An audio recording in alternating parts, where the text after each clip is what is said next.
Howdy folks, and welcome back to World of Warships with the mighty Jingles, and today I'm finally getting around to showing you some aircraft carrier gameplay. I have two aircraft carriers in World of Warships. They are the USS Langley at Tier 4 and the USS Independence at Tier 5. You can see the Independence there.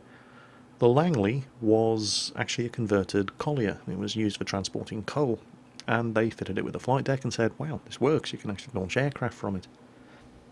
The USS Independence was begun actually as a light cruiser, the CL-59 USS Amsterdam. Halfway through construction, they decided, hang on a minute, we're actually going to need more aircraft carriers than cruisers, so they slapped a flight deck on top of her, and she was launched on the 22nd of August 1942 as the USS Independence CV-22.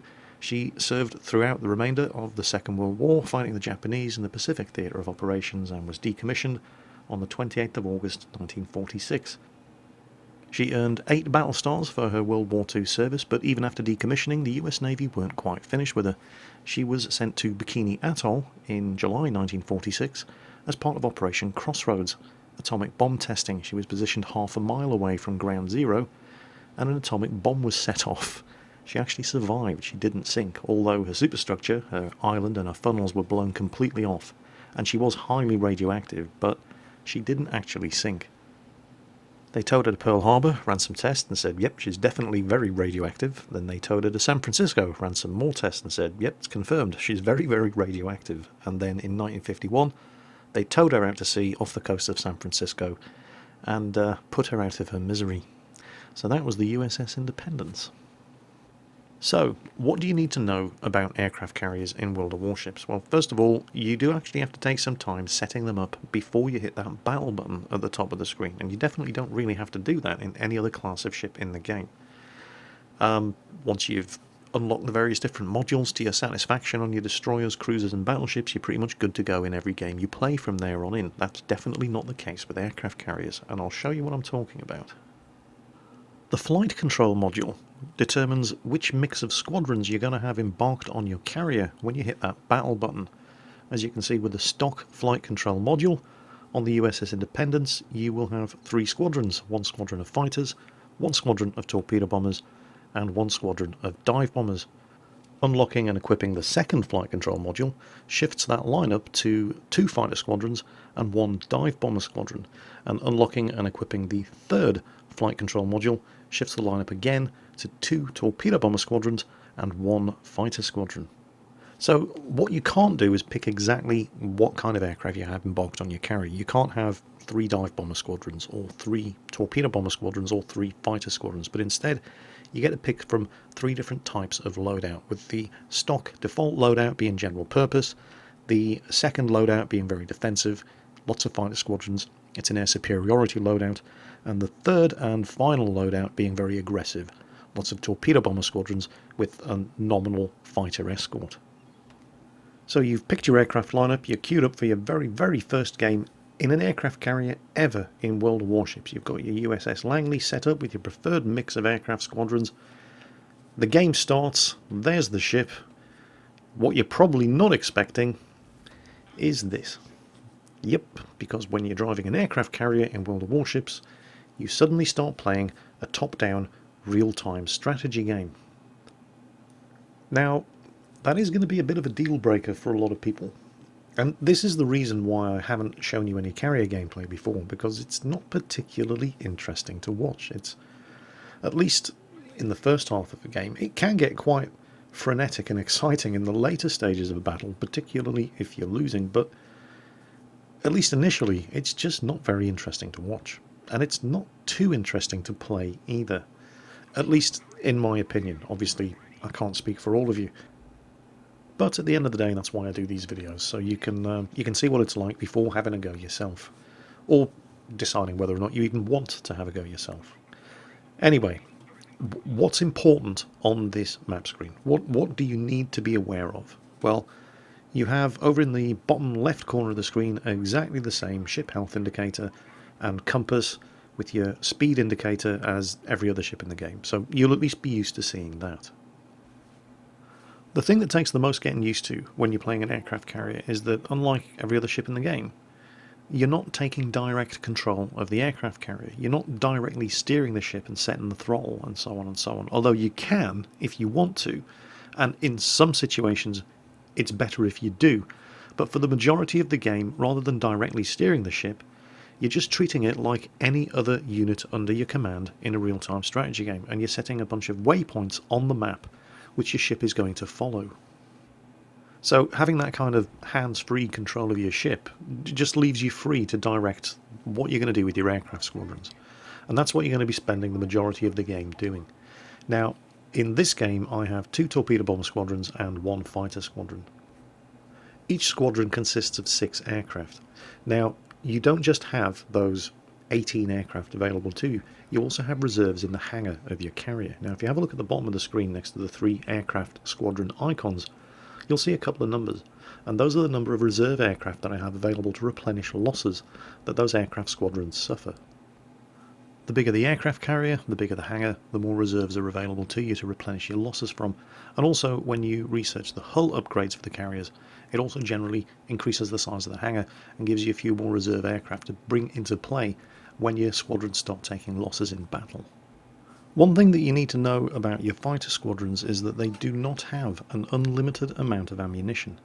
If you have a look at the icon of the fighter squadron, you'll see there's a sort of ammunition indicator right next to it, and that's exactly what it is. That tells you how many shells they have left in their machine guns or their cannons, depending on the fighters that you have equipped. Once they run out, they're only good as spotter planes, and you generally have to recover them back to your carrier in order to rearm them before you can launch them again with a full load of ammunition. Now, when it comes to launching torpedoes from your torpedo bombers, you can do it the manual way or you can do it the automatic way, and that's what the automatic way looks like. A big broad spread of your torpedoes. You just select the torpedo bomber squadron and you click on the target, and that's what it looks like. The circle around, that's the point of no return. And this, by the way, is what the manual targeting indicator looks like. As you can see, it's a much more narrow spread. You activate this by holding down Alt, and then you have to manually judge the point at which you're going to release your torpedoes and have them intersect with the course of your target. But you get a much more narrow spread of your torpedoes. There you go. And 1, 2, 3 of those hit. First squadron returns to base, set up for an attack. Another manual attack on the second squadron. And you'll notice the point at which he releases the torpedoes. It's as his course crosses that white circle. That's the point of no return. Now the battleship has seen them coming, and he's putting on the brakes. So almost all of these torpedoes are going to miss, but have a look at the one that does hit. There, did you see that? It was a dud. I was robbed.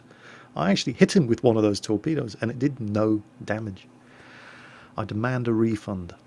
But did you notice how much damage these air-launched torpedoes actually did? The first one did just over 5,000 damage. I think it was 5,093. And it only did that much because it struck the bows of the ship where the armour is not as thick. The second and the third one hit the ship closer to midships where the anti-torpedo armour belt is, so they only did around 3,000 damage each. Now that's not a lot of damage for torpedo hits, and that's because air-launched torpedoes don't do as much damage as surface-launched torpedoes. They're lighter weight torpedoes, they have to be, otherwise you couldn't get them into the air. And so the maximum damage on a Langley class carrier of its air-launched torpedoes is something like 5,000 damage. Now, if you were in a Tier 4 cruiser or a Tier 4 destroyer instead of a Tier 4 aircraft carrier, your torpedoes would be doing double that amount of damage. That's the difference between a surface and an air-launched torpedo. Now, things aren't going too well in this game. Unfortunately, the old USS Langley can only do something like 16 or 17 knots, so I can't really run away from these guys. They're approaching the cap. There's only 2 of us left on my team. I am recovering my torpedo bombers, and I'm using my fighter squadron to keep an eye on these guys. By the way, that's a nasty little trick. If you have set up your aircraft carrier with 2 fighter squadrons and 1 bomber squadron, for example, and you end up running into a game where you're the only aircraft carrier, there's no carriers on the enemy team, so there's no bombers for you to shoot down, and you're feeling pretty useless, what you can do is use your fighter squadrons as sacrificial scouts. And the second you spot an enemy destroyer, this is an evil trick, by the way, the second you spot an enemy destroyer, Just follow him with your fighter squadrons and constantly give his position away. Destroyers hate that. Any good destroyer captain will have disabled his anti-aircraft guns by pressing P at the start of the game to turn off his anti-aircraft batteries, because firing his anti-aircraft guns gives his position away. So you can actually usually follow them for quite some time until they get sufficiently pissed off to start trying to shoot you down, at which point, sure, you're just feeding him free aircraft kills, but when he's firing his anti-aircraft guns, he's giving his position away as well. It really, really annoys destroyer drivers when you're following them with your fighter aircraft, but they're pretty much useless in a game where you're the only aircraft carrier anyway, so why not? And it's funny. Just not for the guy in the destroyer. Right, meanwhile, I'm in serious trouble here. I'm the only one left alive on my team. We have lost this game. I haven't done particularly well. It was one of my first games in the aircraft carrier. I'm using my fighters to try to spot these guys. You can see the battleship coming. You can see the battleship coming from a mile away. And my aircraft are perfectly safe from this battleship, by the way. It's a Tier 4 Myogi. And it has no anti-aircraft guns, so I can't lose anything by doing this. But it's that destroyer that they have left that concerns me. Now, the battleship has just moved into the cap circle, and he's going to come around the headland of this island, so I'm plotting a manual torpedo drop to try to intercept him as he comes around. Remember, as soon as the aircraft cross that white line, the torpedoes will be in the water, and at that point, it's all down to how well did I aim my torpedoes, and it is looking pretty good. He's seen them coming, he's slowing, he's turning, and well, I got him with one. It didn't do an awful lot of damage though, but I do have a second torpedo squadron held back in reserve. However, that destroyer's just popped up on the map. Ah, crap. Well, if I'm going to go down, I'll go down swinging. Second torpedo drop, but he's seen them. I'm committed now, and he's turning in. Or is he? Is he? No, he's not. Come on, come on, come on, you beauties!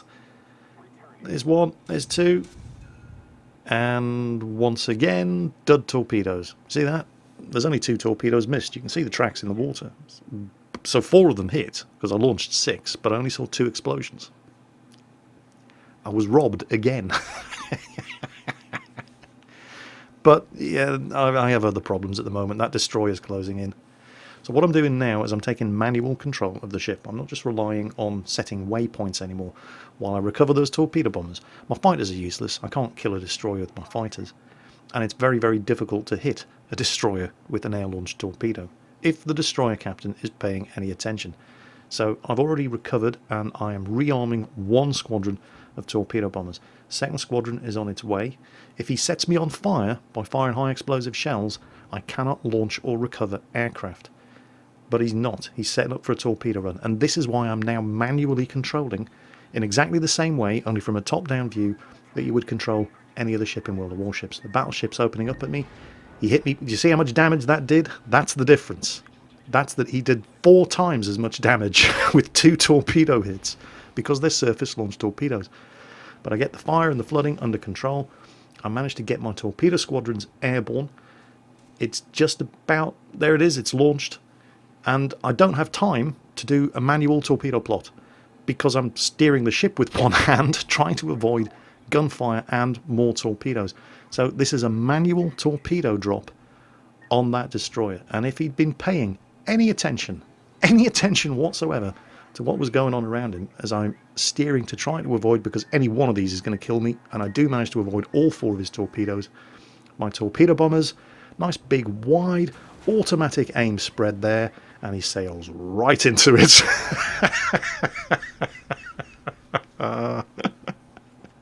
Because that's what happens when people go after aircraft carriers and destroyers, isn't it? They don't pay attention to what's going on around them. They're just focused in, making sure their torpedoes are on target, getting their guns firing. They don't look up. They don't pay attention to what's about to land on their heads. So, yeah, I mean, I'm going down here. There's no way I'm going to survive this. But, and there it is, I'm sunk. But I went down swinging. Bit of a shame about that torpedo bug, otherwise I would have probably sunk that battleship as well, and then I might have stood a chance one-on-one against the cruiser, but We lost, and it wasn't a bad result for a loss, especially considering it was one of my first, I think this was actually the second game that I've played in a carrier, so yeah, I'll take it. So that's fighter squadrons and torpedo bomber squadrons. What about the dive bomber squadrons? Well, you first unlock the dive bomber squadrons when you reach tier 5 and you get the USS Independence. Until then, with the Langley, you're restricted to fighters and torpedo bomber squadrons. The default loadout of the USS Independence is one fighter squadron, one dive bomber squadron, and one torpedo bomber squadron, but you're probably going to want to switch to an upgraded flight control module because dive bombers, at the moment, they're not really that much use. There's a sort of good news, bad news situation with regards to dive bombers in World of Warships at the moment, because at the moment in World of Warships they're only equipped with high explosive bombs. They don't get armor-piercing bombs, which makes them next to useless against cruisers and battleships in particular. Sending a dive bomber strike against a battleship, you're going to do a little bit of damage, and if you're lucky, you'll set him on fire. The good news, however, is those high explosive bombs are very useful against carriers, and they're probably the most effective weapon that you have against destroyers. At some point in the future, however, they're going to introduce the option to equip armor-piercing bombs, so yet another thing to take into consideration when you're setting up your carrier before you hit that battle button. Are you going to go with high explosive bombs, so you've got something to use against those destroyers when they're getting too close, or are you going to go with armor-piercing bombs, so you can actually make a dent in the armor of those battleships?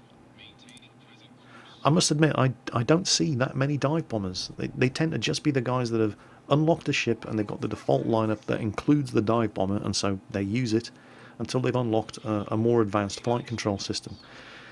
That may just be because they're only really good against carriers and destroyers at the moment. Perhaps when the armor-piercing bombs are introduced, we'll see more widespread use of dive bombers.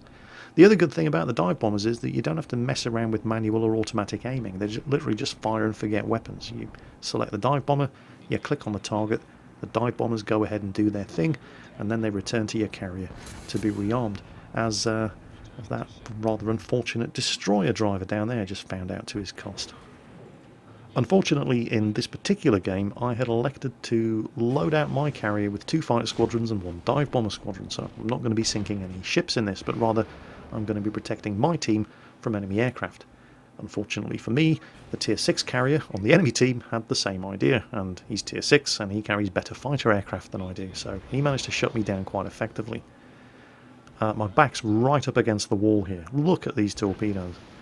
Destroyer coming out of a smoke screen there. They're all launching at me, and well, if I'd been in the Langley, I'd have been dead. But because I'm in the Independence, and it's got double the speed of the Langley, and it's a lot more manoeuvrable, I was able to avoid every single one of those torpedoes. And thanks for laying that smoke screen, Mr. Destroyer. I think I'll take advantage of that, while my fighter squadrons try to keep me alive as the remaining torpedo bombers close in. But have a look at the scores. Look at that. Don't look at me, it's not my fault. I was flying fighter squadrons. It's not my fault that nobody on my team could sink a single enemy ship. I have actually checked with the developers of World of Warships, by the way, and they have confirmed that this was the single worst team of players to ever get thrown together in a game of World of Warships. The only reason we didn't lose this game 13-0 was because we got capped. Hang your heads in shame. So we've established the basics. Let's have a look at a proper game. So once again, I'm in the USS Independence, the Tier 5 American aircraft carrier. And the first thing that you need to do at the start of every game in a carrier is decide what you're going to do with a carrier. So let's have a look at the map. I am going to head up in this direction, or at least that's what I thought I was going to do. And this is why it's quite important to pay attention to what your ship is actually doing. The ship is actually turning to port in order to meet the course that I just plotted, but that means it's going to steer straight into the island. Oh well. So I'm manually taking charge of the steering to ensure I don't drive into the island while I'm launching my first fighter squadron. And I've changed my mind and I thought, screw it, I'll head down over here to the southeast, because there's a guy on the team who's actually managed to get the team to agree on a strategy. They're going to mob-handed all head down to the southeastern end of the map, capture that flag point, and then basically just drive all the way across the map as a big group of ships. So if they're going to do that, well, I probably want to be down on this side of the map. I've sent my fighter squadron up north. With a fighter squadron, once he's selected, if you click on an enemy, he attacks. If you click on a friendly, he escorts. So he's now circling that cruiser. And I'm going to be keeping an eye open on the map for any torpedo bombers.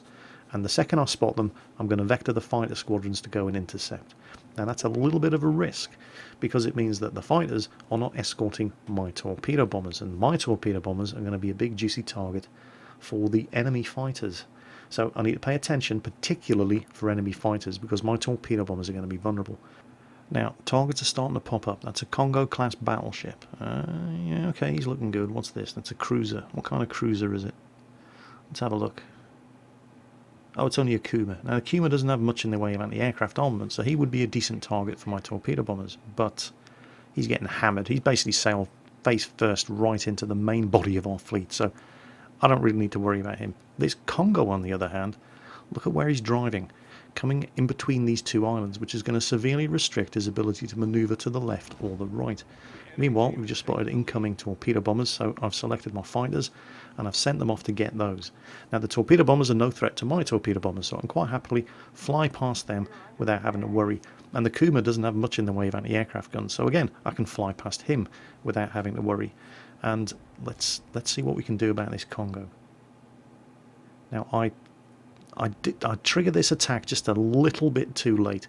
The trailing torpedo bomber squadron was outside of the white circle, so he manages to get his torpedoes away. Unfortunately, the first torpedo bomber squadron was inside the circle, so he then had to turn around and line up again for another pass, which means that the second spread of torpedoes is too late and misses. But I did get 3 good hits on the Congo with the first spread of torpedoes.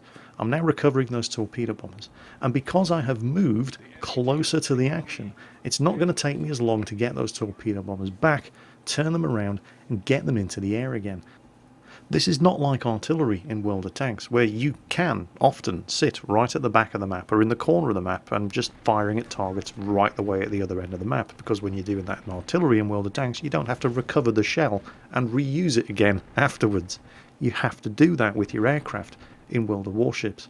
So you're constantly playing this judgment game of how close to the action can you get your carrier in order to ensure a fast turnaround on your aircraft without exposing yourself to fire. Meanwhile, my fighters still have some ammunition, so I'm sending them off to try to chase down. I spotted an enemy torpedo bomber squadron. There they go. Go on, boys, get stuck in. You can see an enemy fighter squadron is quite happily keeping pace with me without attacking. He has to be out of ammunition. He's already taken some losses as well.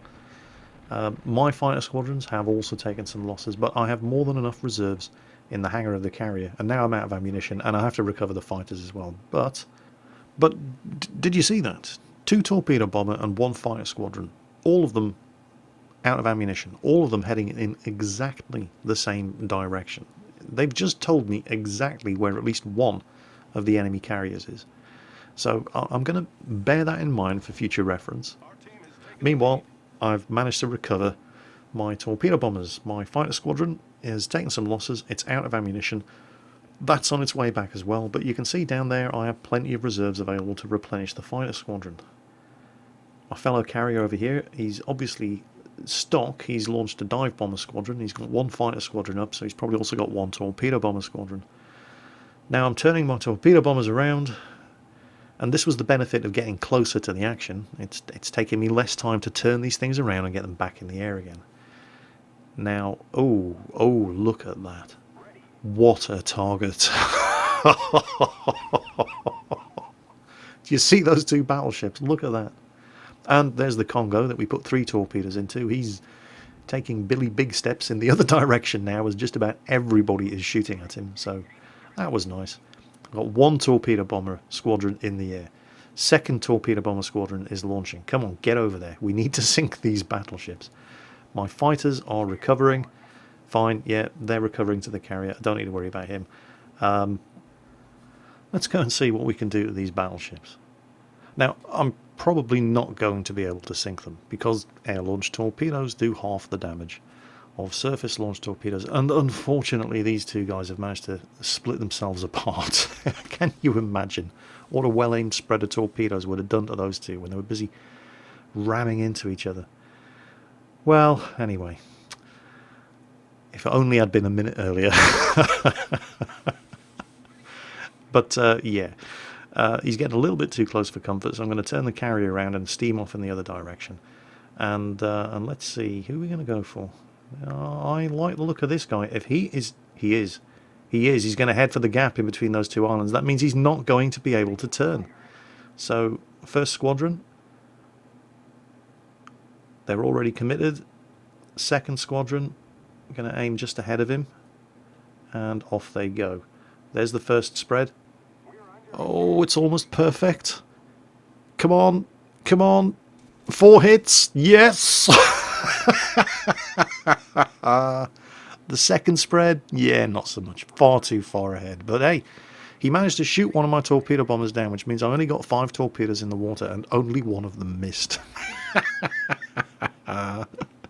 He's probably a bit upset now, however, so I think I'm going to... none of this half-throttle business. I'm taking fire. I need to get the hell out of here. Yeah, they've seen me. Oh no, there's torpedo bombers coming in. Where's my fighters? Where's my fighters?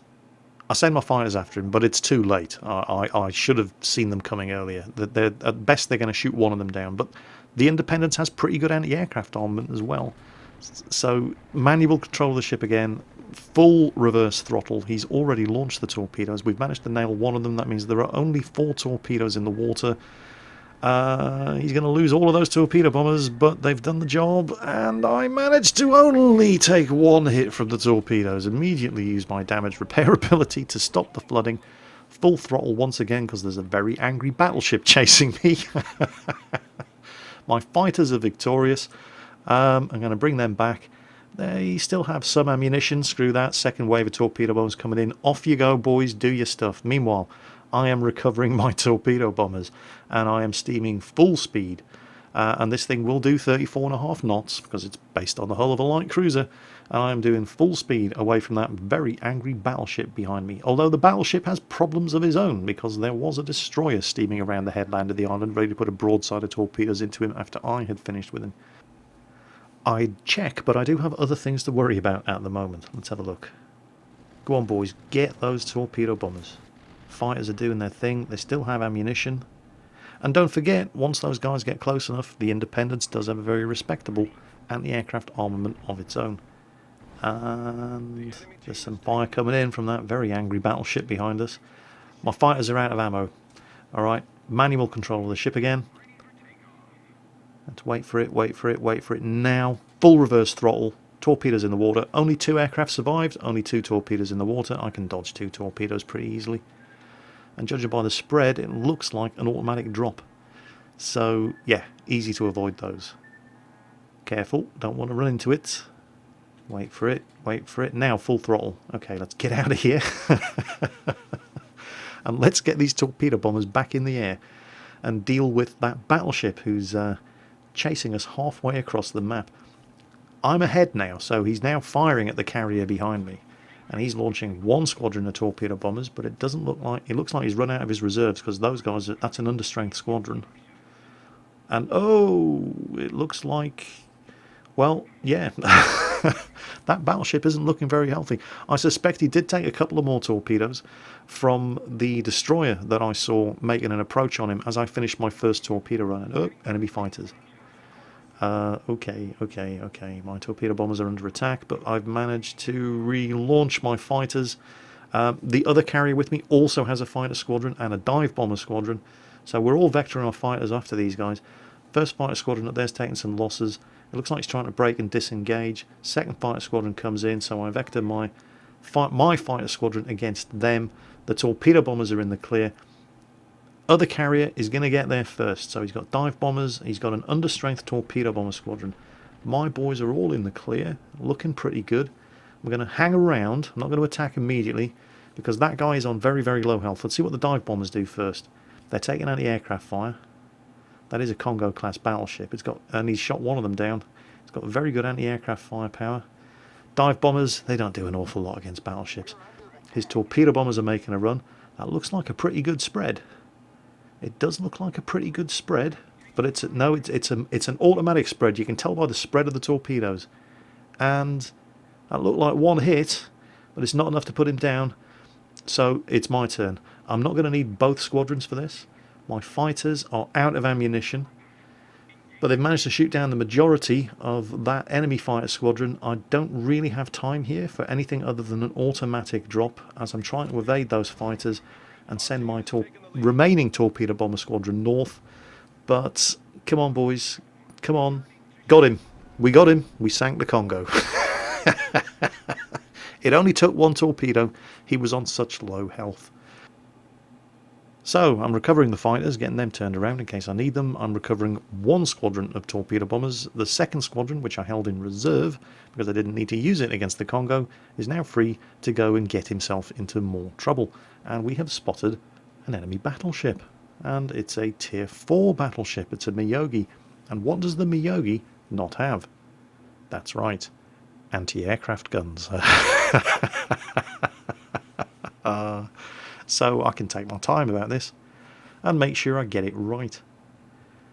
Obviously, you want to hit him with as many torpedoes as possible, and that means firing as narrow and tight a spread as possible, which means using a manual torpedo drop by holding down the Alt key when you select your target.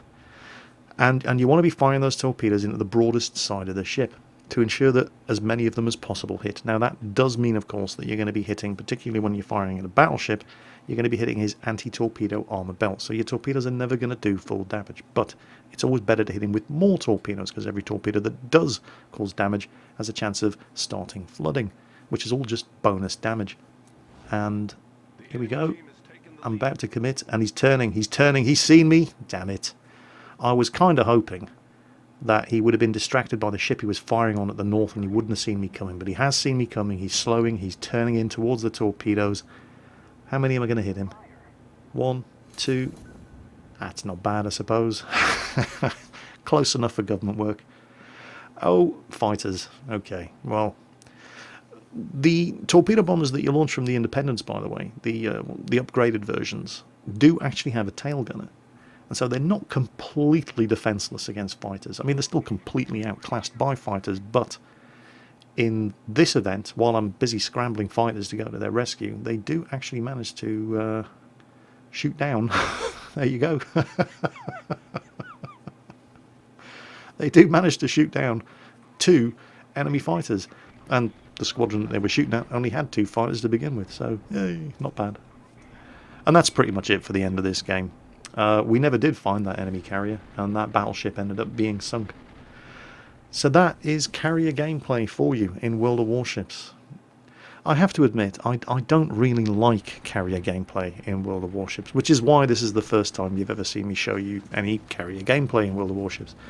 It's too much like a real-time strategy game for me, and if I wanted to be playing a real-time strategy game, I'd be playing Rome Total War or StarCraft or something like that. But I felt that it was high time I actually showed you what carrier gameplay looked like. For all those of you out there who still haven't gotten into the closed beta of World of Warships, you can buy your way into the closed beta now, by the way. You just purchase one of the premium ships from the gift shop and it comes with closed beta access. But for those of you who haven't yet seen carrier gameplay, well, this is how it looks. And we ended up winning by capping. We never did find that carrier, which was a shame because I really wanted to sink him. So there you go. 161,000 credits, 12 torpedo hits, shot down 15 aircraft, not bad considering I only had 1 fighter squadron, and almost 3,000 experience. Not the best on the team, but definitely not the worst on the team either. So that's carrier gameplay for you in World of Warships. It might not be your cup of tea, it definitely isn't my cup of tea. I have 2 carriers, the Langley and the Independence. I do have enough experience to unlock the Saipan at tier 6, but I don't think I'm going to. It's really not for me. I'm going to stick to my destroyers, my cruisers and my battleships. They're more my kind of thing. I have to be honest with you, I was definitely trying to make it sound a hell of a lot more exciting and interesting than it actually is when you're playing. Well, that's not strictly true. Things can get very exciting and interesting indeed when you're driving an aircraft carrier in World of Warships, but it usually means you're about to die. So If things are going well in an aircraft carrier in World of Warships, it's a pretty boring experience, but it's not really my cup of tea. I mean, people argue that playing an aircraft carrier is a break from the normal style of gameplay in World of Warships, and you're absolutely right. But do you know what else is a break from the normal style of gameplay when you're playing World of Warships? Playing World of Warcraft. Just play another game, because that's basically what you're doing in an aircraft carrier. It's a top-down, real-time strategy game. And speaking personally, of course, you're entirely free to disagree. That's not what I want to play World of Warships for. But that is carrier gameplay for you, and if it appeals to you, absolutely nothing wrong with that. By all means, knock yourself out, enjoy it. I felt it was high time I showed you what carrier gameplay looked like, even if I don't particularly enjoy it myself, so that you could be informed and make your own decision as to whether or not this style of gameplay is for you. Anyway, that's it for today, folks. I hope you at least were entertained by the video, and as always, take care out there, and I'll catch you next time.